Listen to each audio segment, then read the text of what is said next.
এই ছেলে, এই এদিকে এসো। আমার ছেলে পলাশকে ডাক দাও। আম্মা আমি তো তোমার ছেলে পলাশ।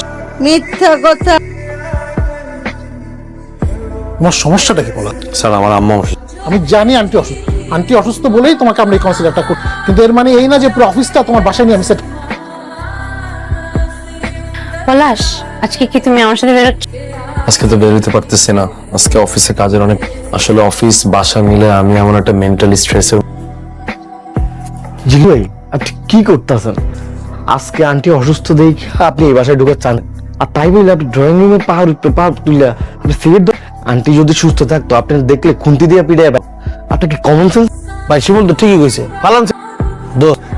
আন্টির এই অবস্থা, তুই তো একলা, কেমনে কি করবি? একদিকে অফিসের চাপ, আরেকদিকে নার্সও আমার কোনো টেক কেয়ার করতেছে না। আমার মনে হয় আপনি একটা আপনি বিয়েটা করলে আপনার মা অনেকটা প্যারা করবে। আমি যে বিয়ে করবো কাকে বিয়ে? ভাই আপনার অফিসে একটা হট কলিগ আছে না, অ্যানি খান, ওরে। আর শিমুল ওই মেয়ের সাথে আমার কোনো সম্পর্ক, আমি জাস্ট ওকে একটু পছন্দ। তাইলে তো ভাই আরো আপনার তারে প্রেমের প্রপোজাল দেওয়ারে আপনি ওরে ডিরেক্ট বিয়ে। দেখো, আমি এক বিয়ে করতে চাচ্ছি, আমি নার্স থাকতে চাই। Sorry, don't get me, excuse me.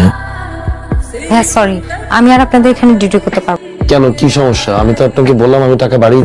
টাকায় কি সব? আন্টির মতো একজন বয়স্ক মানুষ প্রত্যেকটা দিন বিছানার মধ্যে পড়তেছে, আর সেগুলো আমার ক্লিন করা লাগতেছে। এটা তো চারটিখানি কথা। যাই হোক, আপনি কালকে থেকে এখানে আসা দরকার। ইউ ক্যান গো নাও। আ করো, একটু বড় করে আ করো। আম্মা ওষুধ একটু খায় না। আম্মা, আম্মা, আম্মা।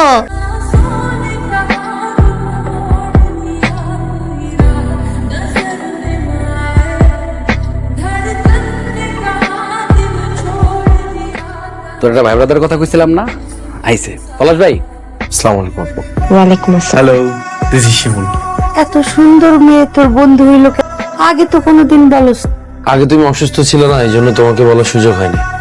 তোমরা কি শুধুই বন্ধু নাকি প্রেম? জি আন্টি, আমরা একজন আরেকজনকে পছন্দ করি। আরে ছাতার মাথার পছন্দ বুঝি না। আমার ছেলেকে ভালোবাসো কিনা সে আমার সামনেই, লজ্জা পাওয়ার কিছু নাই তো, বলো। জি, ভালোবাসি। ছোট্টবেলায় তোর পিছে ঘুরে ঘুরে তোরে খাওয়াই দিতাম, আর এখন তুই আমার খাওয়াই দে। বাবারে, আল্লাহর কাছে দোয়া করি তুই জীবনে অনেক বড় হবি, অনেক বড় হবি বাবা।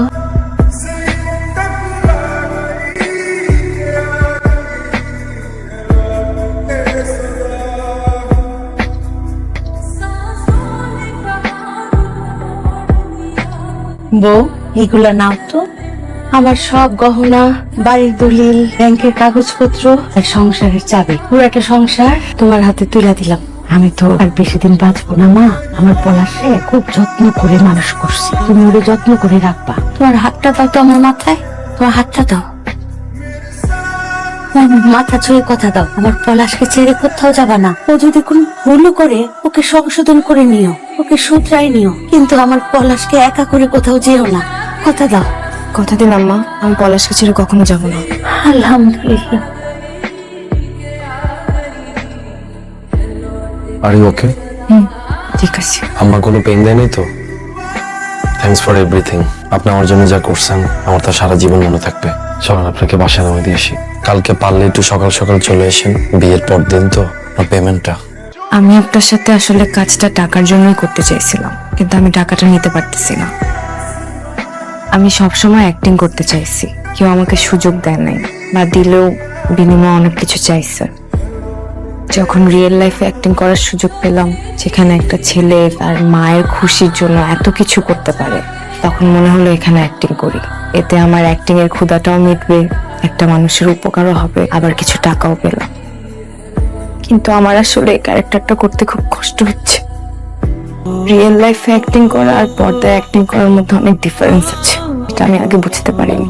আমি আজকে আপনার মায়ের মাথা ছুঁয়ে একটা মিথ্যা প্রতিশ্রুতি দিয়েছি যে আমি আপনাকে ছেড়ে কখনো যাব না। আমি আজকে থেকে যাই, আপনি আপনার মাকে সব সত্যি কথা বলে দিলেই পারতেন। কেন করলেন ওনার সাথে এমনটা? ডাক্তার বলে দিস আমার আম্মার হাতে আর বেশি দিন সময় নেই।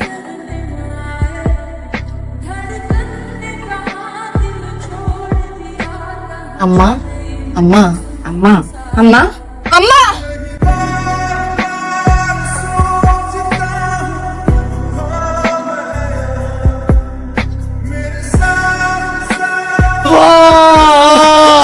আব্বা